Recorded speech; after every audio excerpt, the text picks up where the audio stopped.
Music Prize has to offer. And I even include the prize money when I say that. We've all taken part of the brilliant musical pieces composed and performed by this year's laureates, both being living proof that music is communication, passion, and the ability to share experience. And this year's laureates personify everything that the Polar Music Prize stands for: creative integrity, courage, crossing boundaries of every sort, and doing it for the greater good of music and culture rather than as a part of a personal exhibition. Who wouldn't like to know how, why, and when? And this straight from the horse's mouth. Sit back and enjoy Mr. YoYo Ma being interviewed by Sweden's #1 authority on classical music, as for many other parts and genres of music.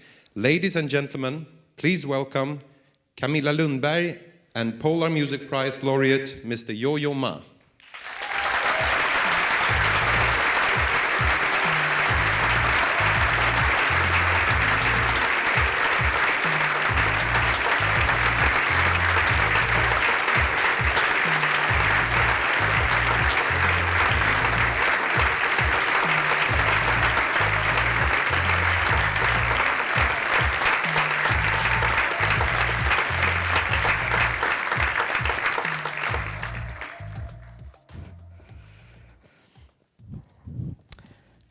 So I give you this one. Okay. Thank you. Thank you.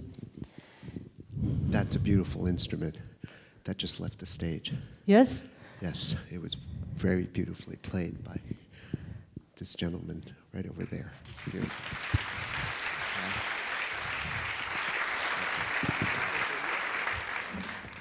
Have you ever played together with the Cora?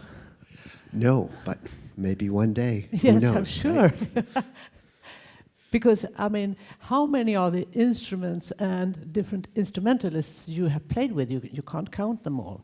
There's so many left.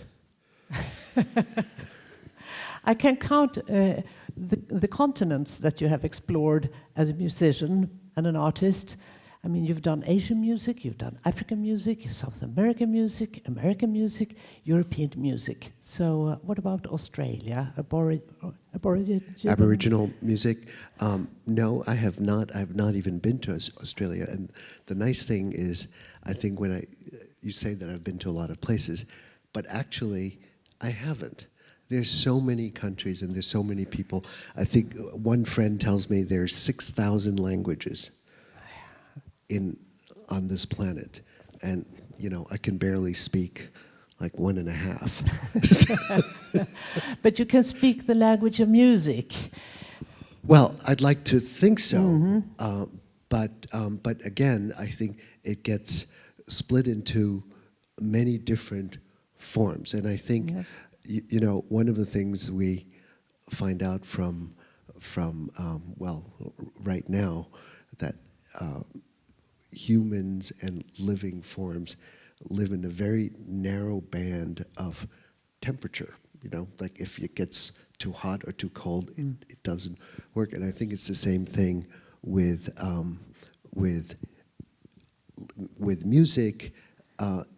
Certain things have to be there, certain components need to be there for it to thrive. And one example that I see is what's happening with the Polar Music Prize and Sweden and Scandinavian culture is it seems to be thriving, and that's a wonderful thing. This is one place where it is musically rich, and that is a beautiful thing to see.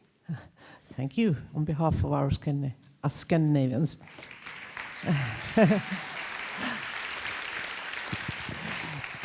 Let's just give a little glimpse of your background, how you became YoYo Ma.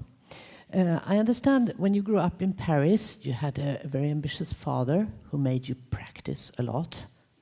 Practice, practice, practice. And once Mr. Isaac Stern heard you. Was that a crucial moment?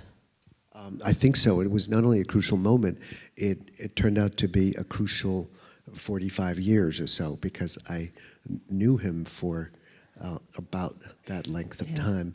And during that whole time, he was a huge influence, first as a powerful person in the background, and then later on as a mentor and as a friend, as a colleague. And it shows how incredibly important single influences can be, and certainly Isaac Stern was one of them, and certainly my father was one of them too, from the very earliest experiences. Isaac Stern happens to be a Polar Music Laureate as well as you, and of course Mstislav Rostropovich.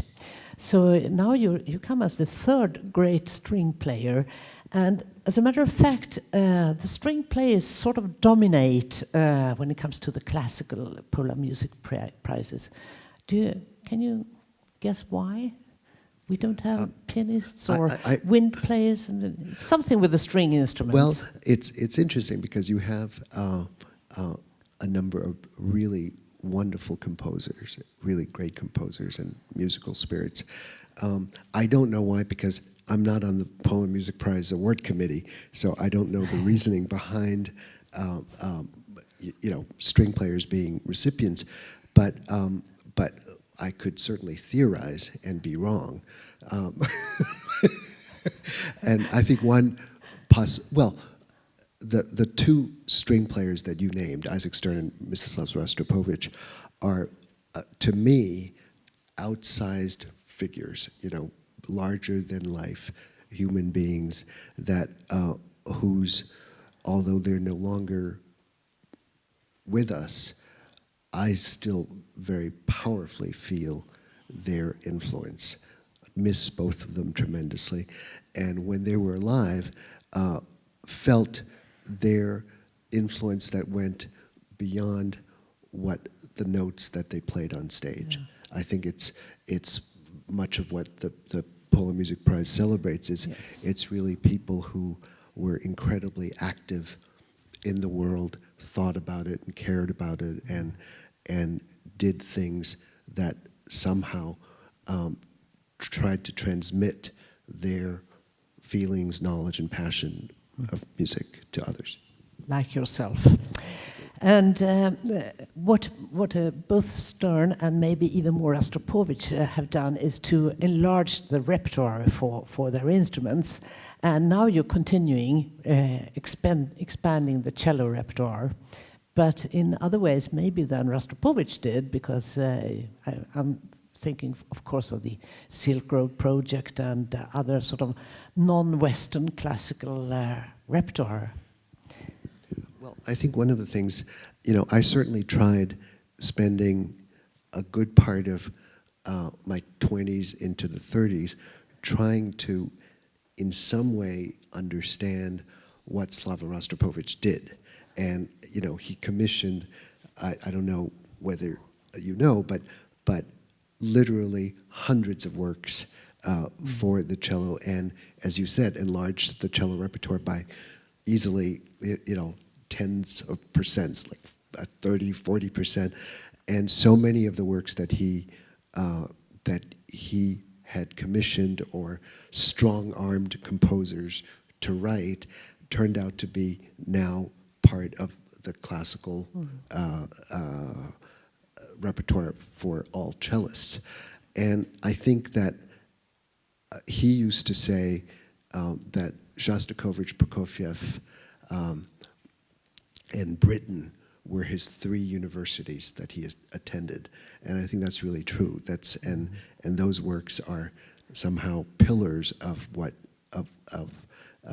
some of the great contributions of Rostropovich.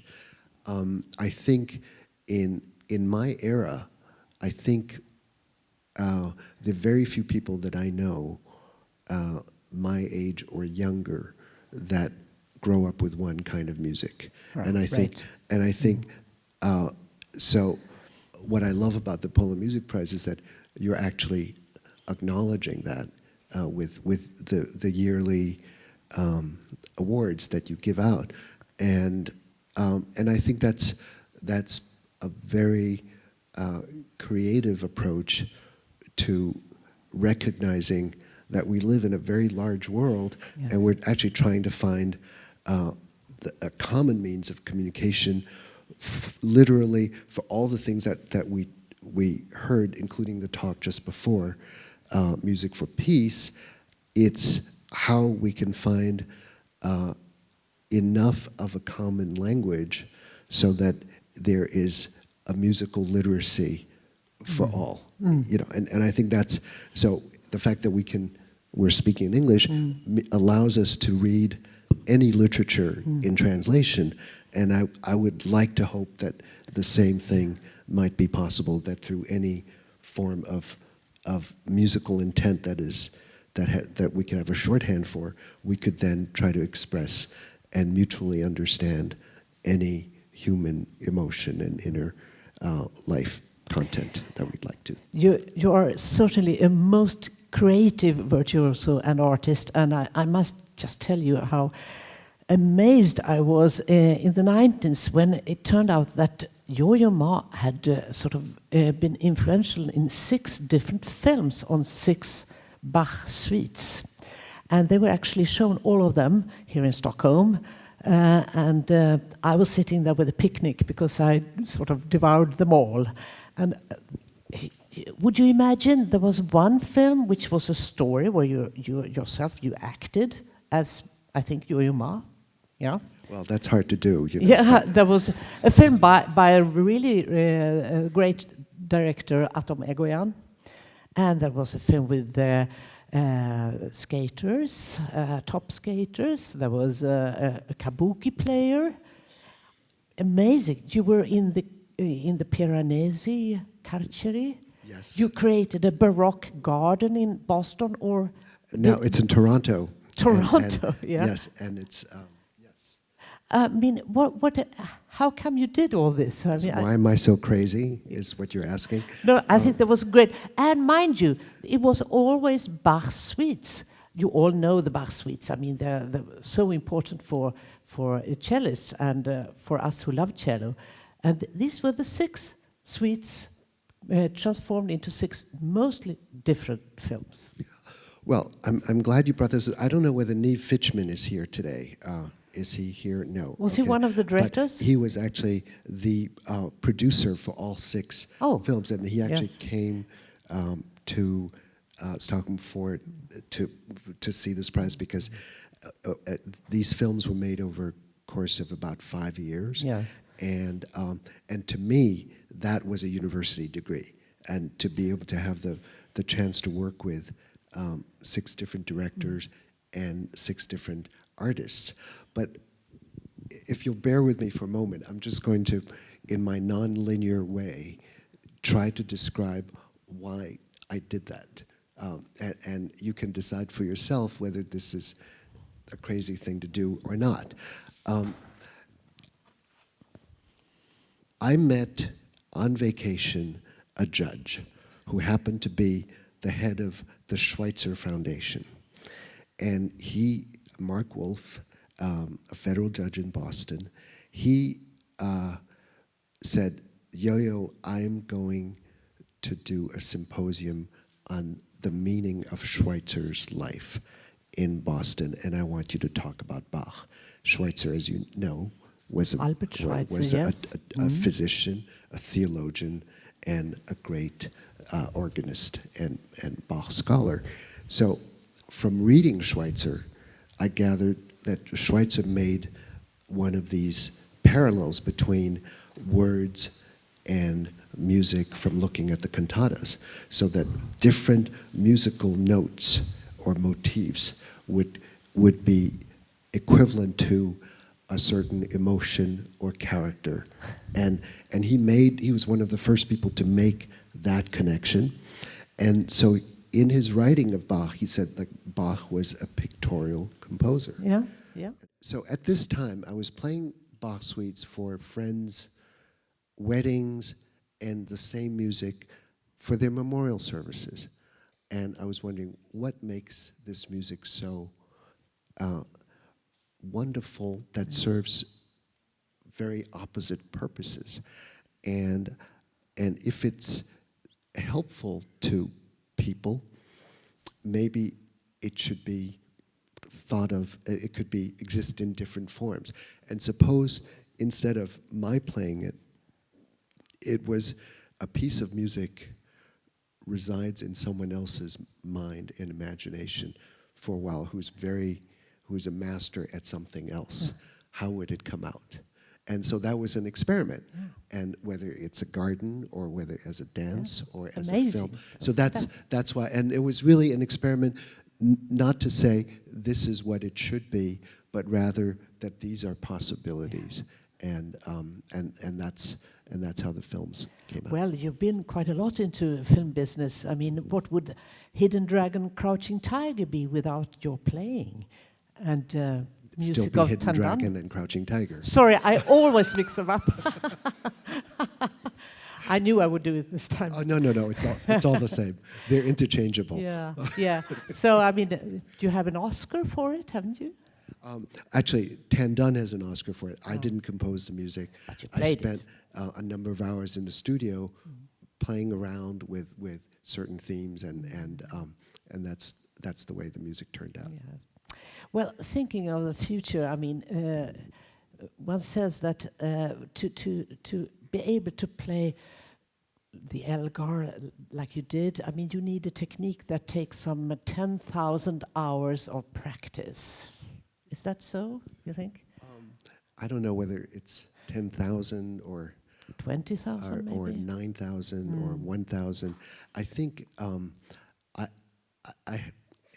the way I think about practicing is two things. I get a lot of questions about practicing, and I think the most important thing I can say about practicing is sometimes it feels very short and sometimes it feels very long. And I would like that the actual amount of time that I spend feels short. Yeah. Which means, and for my young friends in the audience, it means that you have the magic button inside to push that can make you from having to do something to wanting to do something. And only you know where that button is. If you can find that, whatever you're doing will feel shorter. But the reason to practice, I think, is actually to have enough skills so you don't have to think about it. It means that what you want to do when you're trying to tell a story is not to think about how much vocabulary you have. What you want to do is when you tell the story is to focus on how the story's going and how it's being received and how you would like to shape it. And to do that, you have to free your mind enough and to have enough freedom with your hands to say, I'd like to think this and to hear that and to have that come out without having to focus on the technique while you're playing. Because I know that you're very much into education and thinking of children today. I mean, talking about pressing buttons, you can get so much immediately when you press a button or you click an icon. So, I mean, you can do music like this. So why sit there and practice? I mean, this. Well, I think if I really look at, why I perform, what's the purpose of performing, and what's the purpose of education, is I feel very strongly that there's a strong connection there. And the strong connection is the reason I play is the ultimate reason is not because I love it, so therefore you should hear me. It's more like I really love it. I love it so much that I would like you to love it also, or to remember something about it so that it lives inside you. And that's the reason I'm a professional. Otherwise, I would, play at home and have a great time. And the same reason for, although just to an aside for a second is that as a professional, my job is to think that way, but also to think that I'm actually an amateur, because the reason an amateur plays is just for the love of it. So I want to have that part there, but if I'm professional, I feel my job is done when it's living inside someone else. And that's the same reason we're there to learn something. Because I don't know about any of you here, but I've spent many a night cramming for an exam and taking the exam the next morning and forgetting everything that I learned after the exam's over. And that to me is kind of wasted time because I've forgotten. So to remember performances, and I think music and performances, to speak to what the gentleman was talking about, the Music for Peace program, is that if you can have an effect, if music has an effect in society, it's only because it stays with people. You can have that what do you call it? That bump of energy, of inspiration, of magical reception of something, but it has to stay living in order and to connect to something, and then it becomes cultural, then it becomes educational, then it can grow from that place. Yeah. What you've also succeeded with is to make the cello, that used to be a very, very classical instrument, only connected with classical music, Tchaikovsky, Schumann, etc. Now it's, especially thanks to you, it's a beautiful instrument that you can use for American bluegrass, you can use it for tango, you can use it for so many things. You have sort of taken away that stiffness that came with the cello, sort of always entails. Well, I think it's interesting because, I used to think of the cello as something that was always there. Yeah.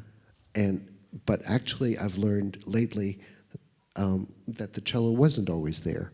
And I have a good friend in London who tells me that there used to be hundreds, maybe thousands of lute makers in Venice in 1500. But by 1600, there were just a couple. Yeah, out of fashion. It left, there were fewer, but instead, the violin family took over. And to this day, we have in France, violin dealers are called luthiers, right? So we still have the name for the people that deal with instruments. And I think that, so I gradually realized that everything has ups and downs, and that culture is dynamic, even though when you receive it, something feels like, okay, this is the way it is, and that's the way it always has been. But then I think I realized that we actually are partly responsible for how something goes on, whether you're on an uptrend or on a downtrend, and hopefully the idea is good things can last a long time. Yeah. And I'm hoping that from the exploration that we all do, that we could actually constantly bring and include new ideas that match where we are thinking or where we are in today's world. Yeah. And the cello will also live on with a new Swedish piece that is being composed for you. Anders Hillborg has received a commission to compose for YoYo Ma and the pianist Emanuel Ax. Yes, I've asked him very nicely to make sure that the cello part is really easy and that the piano part is really hard.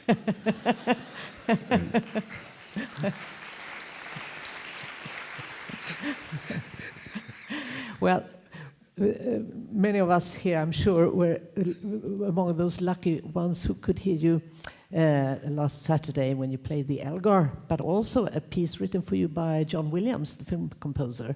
And a lovely little thing, Appalachian Waltz, that you did Yes. as an encore, which was being played like this all the time. That's right. And it's interesting because I was talking to Paul Simon, who very nicely was at the concert, and he said, "Oh, this last piece that you played, who wrote it?" And said, "Well, it's Mark O'Connor." He says, "Oh yeah, I've worked with him."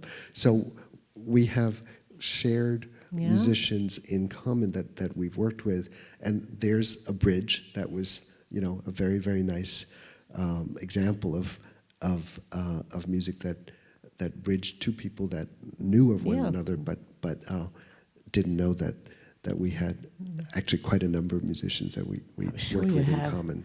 I must ask you, you know, I do own a cello. I wouldn't say I play the cello. I know you play the cello. But I always get very, very, you know, the thumb. How do you do with your left thumb?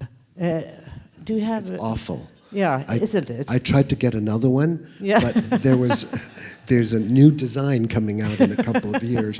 But I think, are you talking about how when we play across, when you play that it's- here, yeah. it hurts. It Aye, aye. hurts. Yeah, I take the lazy way out. Yeah. Which means that I try to not press too hard, and only press when I need to. Yeah. You know, it's the logum, you know, idea. Okay. Just the right amount. Yeah. You know, and if I need to play on one part of the thumb, I don't press on both parts, right? So it's just the minimum amount of energy. Very so important. that, and if you're sliding from one place to another, Yes, you do that not a to lot. not to do it in such a way that you have blood on your thumb, because that's just messy. And you do is that you release the tension and you move as if you were skating on the string. So again, to do as little as possible because it's so awkward. Yeah. What about, do you have bruises here? In my heart, Yeah. yes, that comes from living, I think.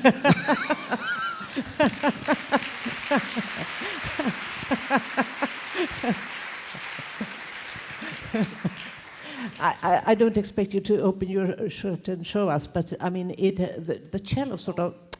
Yes. You're talking about this thing. Ah. Yes, it's this actually. There's a medical term for it, and it sounds vaguely, erotic, because it's known as the third nipple, the cello nipple, and it comes from the way that violinists have a mark on their neck from playing this way. That's what. But it's more the hidden dragon part than the. What about your two instruments? You have the Strad and you have the Monta. Yeah, I say the Strada Monta. I think that sounds, Yes, exactly. Well, Montagnana. As a Montagnana, I was playing the Stradivarius, and it's called the Davidoff Strad because it was given to the cellist Davidoff in St. Petersburg by a Polish count in the 1800s, and it was, for me, it's a very special instrument because Jacqueline Dupre recorded her first Elgar when she was 19 with Sir John Barbaroli on that instrument. And so, especially when I play the Elgar, I still feel that many of the sounds that she produced, I can hear that in the cello, and it's very poignant. What about the bow?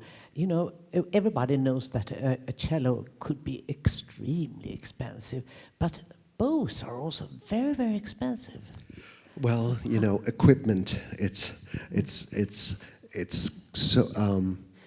What's interesting is that you don't get so many bows for a Polar Prize, do you? I don't know. I don't think you can actually. Well, let's put it that way. The bow I play on is a French bow, and this is interesting about that. Has something to do with, again, sort of the creativity issue of, for example, in the Polar Prize, of having two people and see what the interaction is.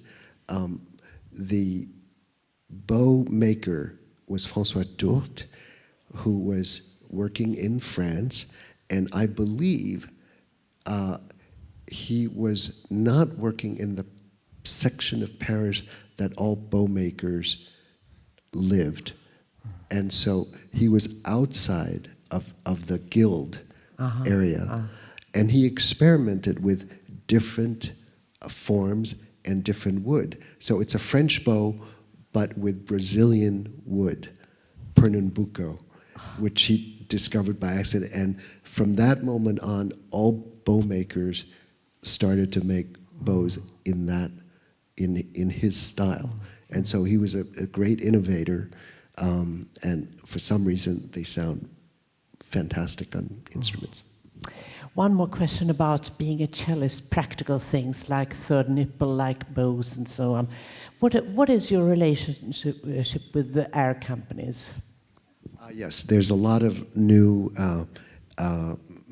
news about airlines that are looking I know that for cellists are fighting airlines all the time. not only cellists, but now more and more other instrumentalists and I think violins, and there are actually a number of airlines that do not take cellos on board. I think I read most recently Paul Katz, formerly of the Cleveland Quartet, who actually could not fly to the place he needed to and was thrown off the plane because they wouldn't take the cello.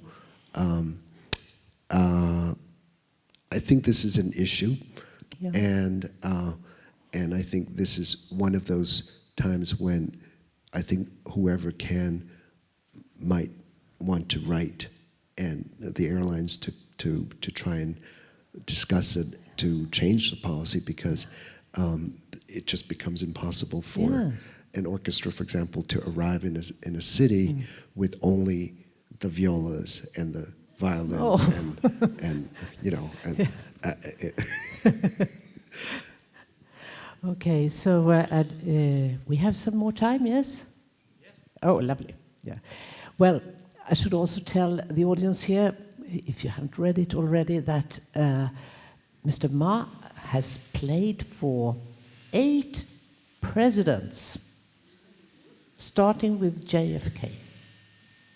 I'm old. You were so small when you played for JFK, of course. Yes, I was. I was 7 years old. Yes, yes. I don't know. These are accidents of life.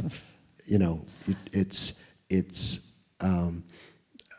I was taken to play for Alexander Schneider, who took me to play for Pablo Casals, and they needed some young person for some kind of event, and so my sister and I were, you know, picked to do that, and that's how that happened. But you have also, of course, played for President Obama, and you have received a special honor also by the president. So I suppose you know what to do now during the election campaign. Or are you going to take part? Well, I think one of the things I try to do, and it's a very interesting subject, but I've always tried to not be in politics, because I think that it's, I like to think that my work is in the cultural sphere, which means it has a different frame than a political or an economic frame. The time frame is different. Its culture is both longer and more porous, but it has a different kind of meaning. And I think the currency in culture, for me, is it's not about money or power, but it's about trust. And so I try not to do that for as long as possible. And obviously, other times one has to go with one's heart. But also, I'm not an expert in politics, so I try not to go into things that I don't know much about.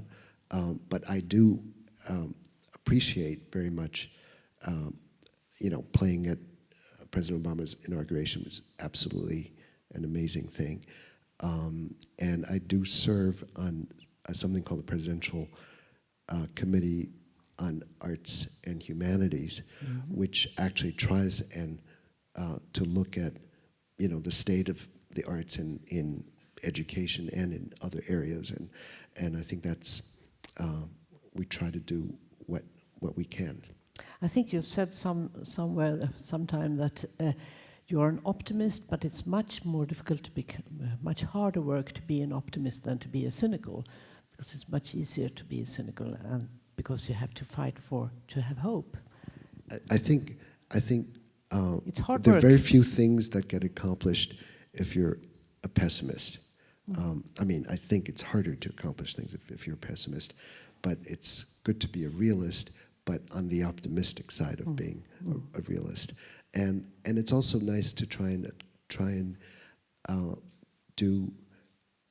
look at problems that cannot be solved necessarily by us in a finite way. In other words, it's okay to try and tackle something that's impossibly hard, just because we might not be able to do it, but hopefully somebody else is going to be able to do it. And so I think that's it drives everybody that I work with around me crazy, because it sounds like you're setting up yourself a failure, but I think it's actually sometimes certain things take much longer than our own lifetimes. Thank you so much, and I think we have some little time for maybe a question to Mr. Ma from the audience. Is that so? Yes, I think there is, and what we suggest, because sometimes in the Nordics, as you no doubt might know, it takes a little shyness among the Swedes to get going with questions. So Sure, but not this crowd, because there's no shyness here at all, because you're all going to come out and... And I have a fantastic little trick, and that Okay. trick goes as follows. Okay. If you turn around to the person next to you, say hi, and then just discuss what would be a fantastic question. And you spend 1 minute on that. And this is going to sound like a beehive of great ideas and good questions, so please, go ahead. It's a great idea. We can move over to the sofa here because the light is...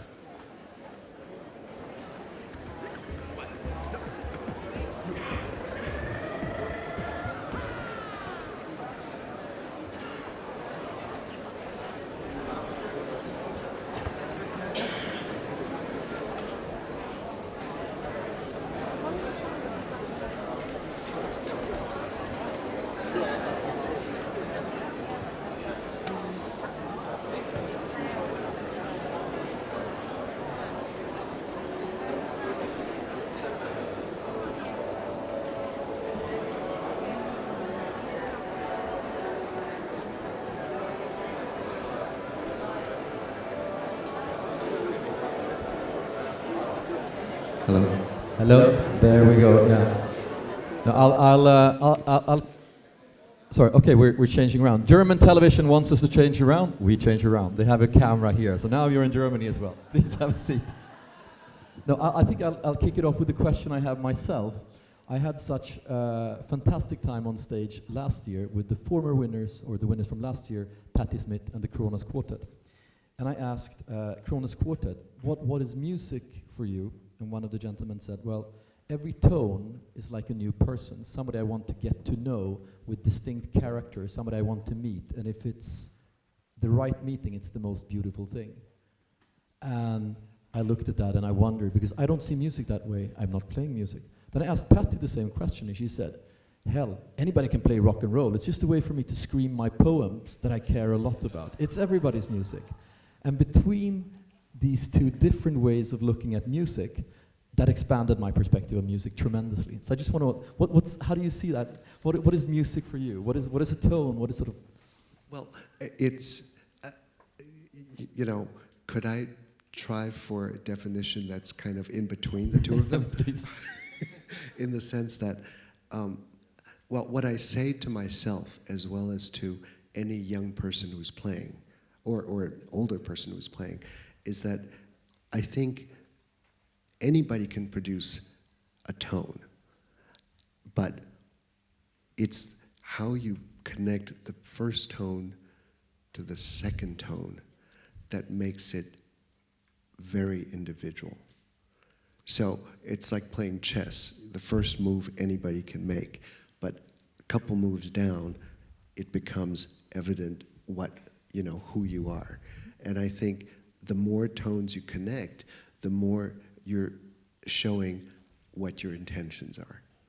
And I think both in terms of what Patty was saying, in terms of the poem, what she's really wanting to say, and who owns it. Well, she may have written it, but it is for everybody. So I think, you know, I think they do encompass the whole gamut of looking at sound.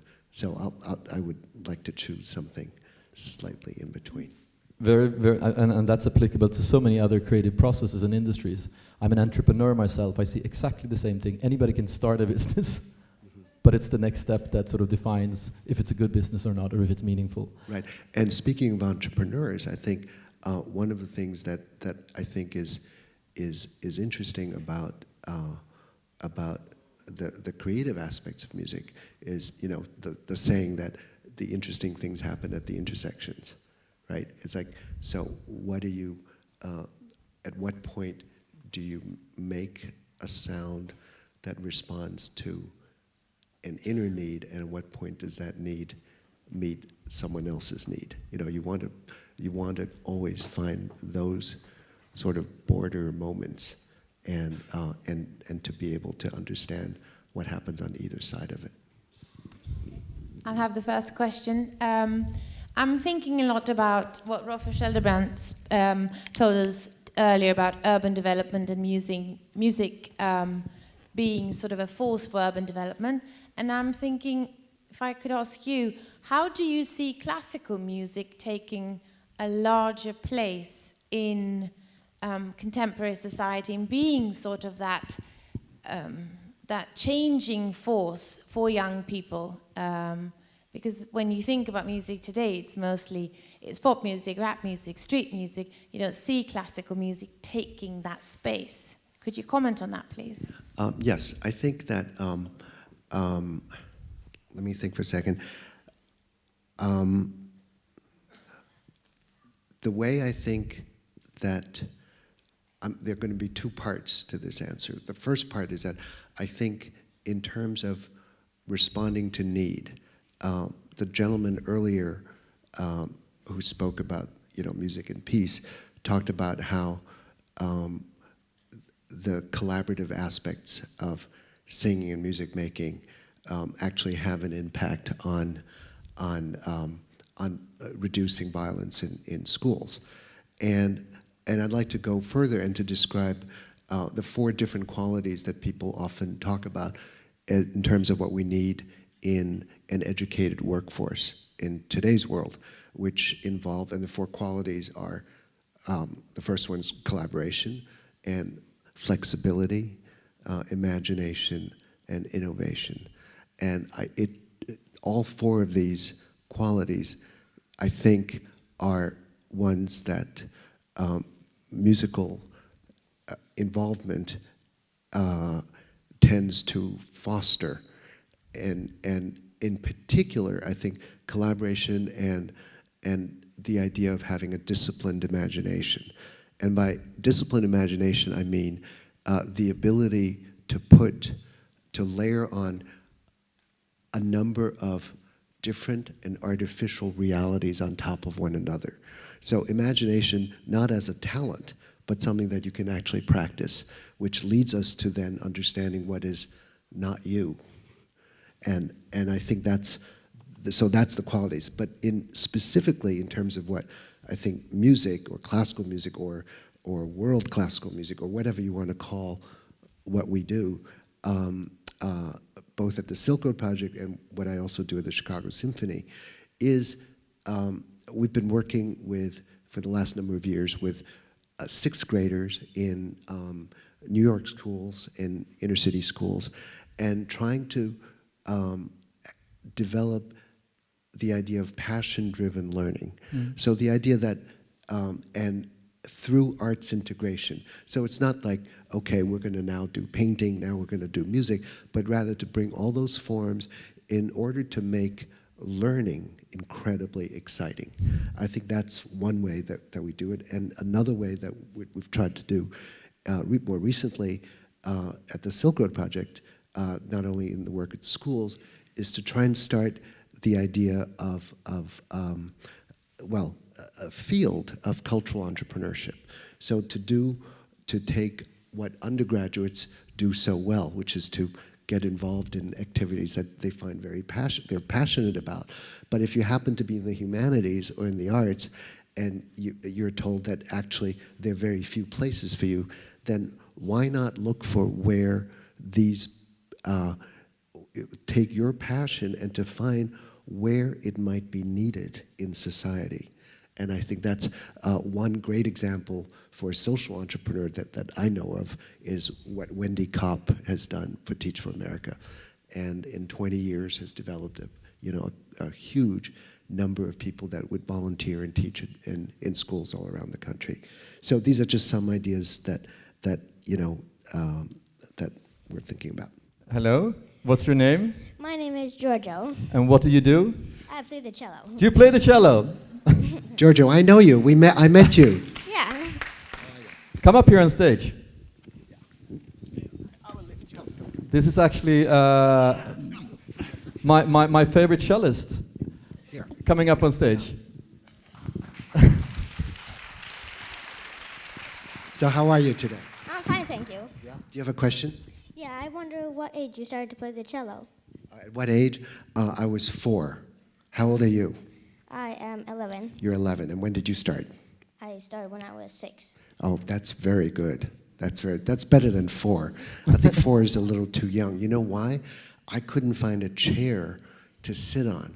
So I had to sit. I started on 3 telephone books. Did you have a real chair that you could sit on? Yeah, I had. You see, that's why it's better to start at 6. Yeah. So how do you like it?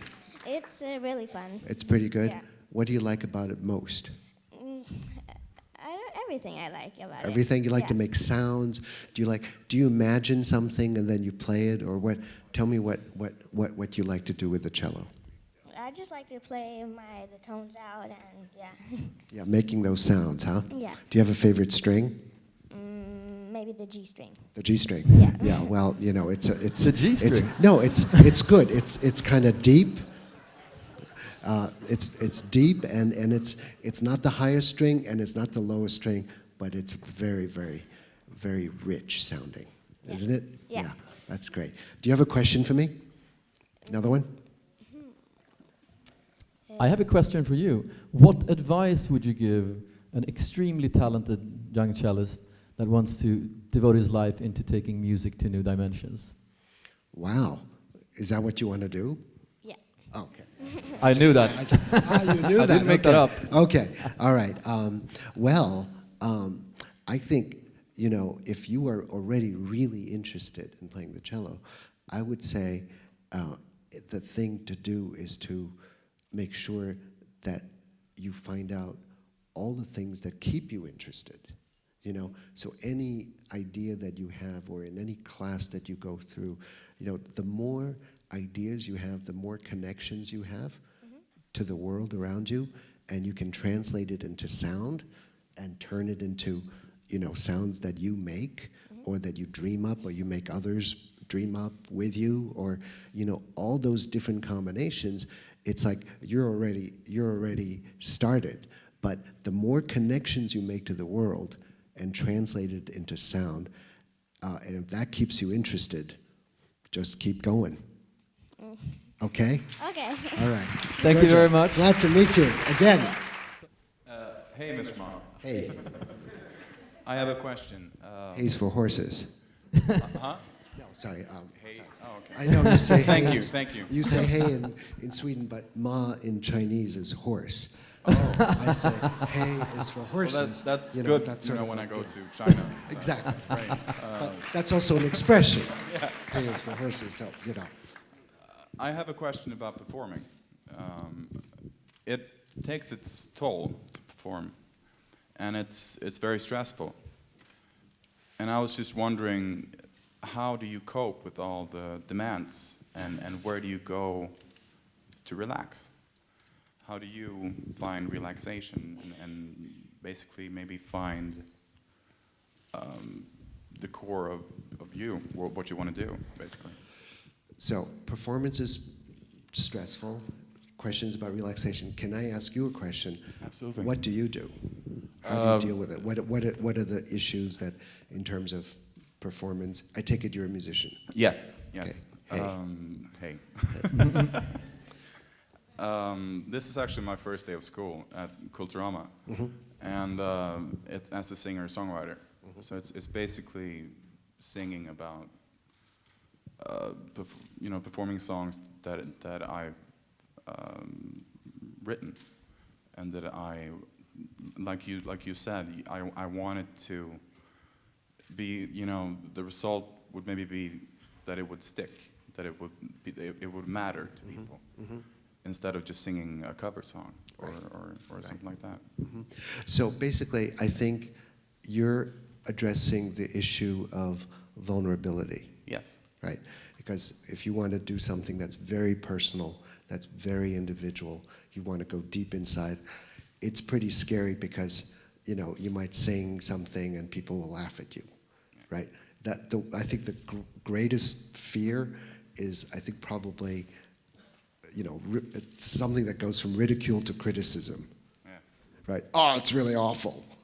It's like, oh my gosh, I gave you my life and you tell me it's awful. So it's developing the, for me, what I try to do when I perform is, one, I try and pretend, and this is the imagination part, that whenever I perform, speaking of great, wonderful performers, they performed last night, and it was beautiful. And what Paul Simon said to them as before you started, it says, better be good, right?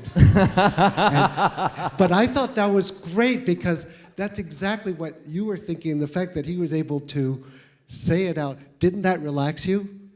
Yeah, it did. Yes, yeah. I thought that then you kind of smiled and said, okay, fine, he's all right. And so that's one way of coping with it. And Paul was literally standing right here, and then they were singing Kathy's song, right? So I try and think that while I'm on stage, that everybody is invited to my house, and it's my living room, and you're all my guests. So you're here to have a good time. I'm here to share something that, that I really like. And so it's not about, so you're not here to judge me. We're here to enjoy ourselves. And I really believe that that's, for me, the best way to perform. And so because you're my friends, I can be vulnerable in front of you, and I can do anything, and I'm not here to prove that I'm good. I'm here to share something I believe in, which I think has to do with what you're talking about, right? So if you really believe in what you are, but I think that requires being three things. One, that you know exactly why you're writing that song and singing it. Secondly, that you're in good vocal shape or whatever. And thirdly, that you actually, in your head, acknowledge everybody that you're singing for, and you make up your mind why they're there, so that you're in a safe place. You create your own mental, safe territory so that your song can live happily in that space. Does that make sense? I'm very happy that we're all invited to your living room and that you're sharing with us. We're going to see you back on stage very soon. Thank you very much. A true pleasure.